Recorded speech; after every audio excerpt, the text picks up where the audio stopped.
இது வந்துங்க கோதுமை முடக்கத்தான் அடை பண்ணுறேன் பாருங்கள். கொஞ்சம் எண்ணெயை தடவிட்டு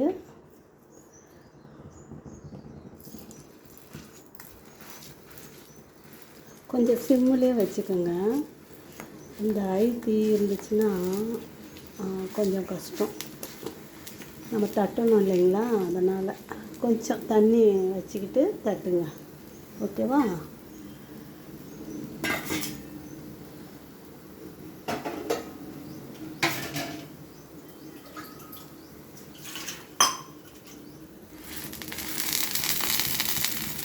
ரொம்ப நல்லதுங்க இந்த மூட்டு வலி உள்ளவங்கெல்லாம் சாப்பிட்லாம். எந்நேரம் இந்த முடக்கத்தானை போட்டு தோசை ஊற்றுறதுக்கு இது ரொம்ப டேஸ்ட்டாகவும் இருந்துச்சு போங்க.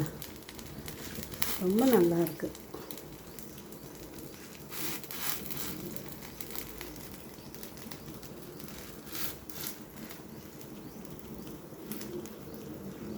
நல்லா நெல்லிசாவே தட்டிக்கலாம்.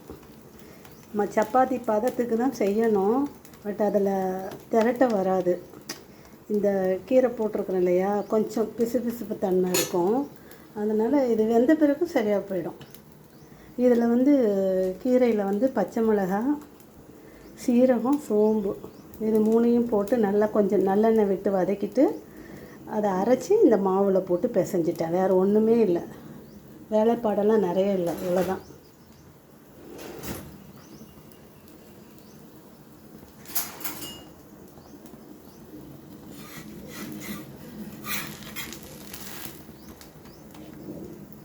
கொஞ்சம் வேகட்டுங்க.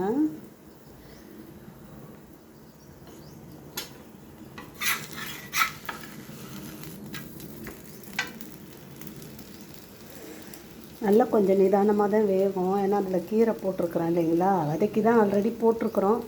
இருந்தாலும் கொஞ்சம் அந்த நம்ம கையில் வச்சு தட்டுறோம் இல்லைங்களா அடை மாதிரி, அதனால் கொஞ்சம் சிம்மில் வச்சு தான் வேக விடணும். ஐயில் வச்சுட்டிங்கன்னா தீஞ்சிரும், மாதிரி கருகி போயிடும். அதனால் இப்படி பார்த்துக்கணும். நீங்கள்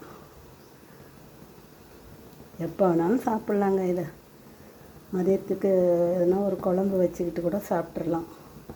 தொட்டுக்கிட எதனா ஒரு காய் வச்சுக்கிட்டு இதை வயிறு ஃபில் பண்ணிக்கலாம். ரைஸே எடுத்துக்காமல் இதெல்லாம் எடுத்துக்கலாங்க. அப்படி குணமாகுது இந்த கீரை, முடக்கத்தான் கீரை.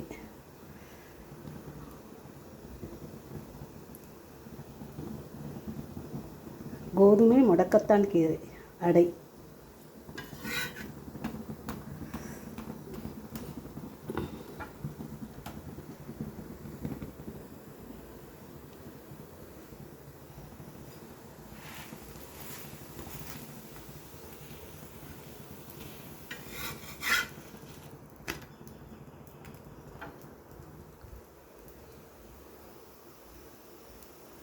இன்னும் வச்சுருக்கிறேன் தட்டில். நல்லா பிசைஞ்சிக்கோங்க. பிசைஞ்சிட்டு போடுறது தான், வேறு ஒன்றும் ரொம்பலாம் இதில் வேலைப்பாடே இல்லை. எடுக்கிறீங்க கீரையாக, எங்களுக்கு வீட்டிலையே விளைஞ்ச கீரை இது.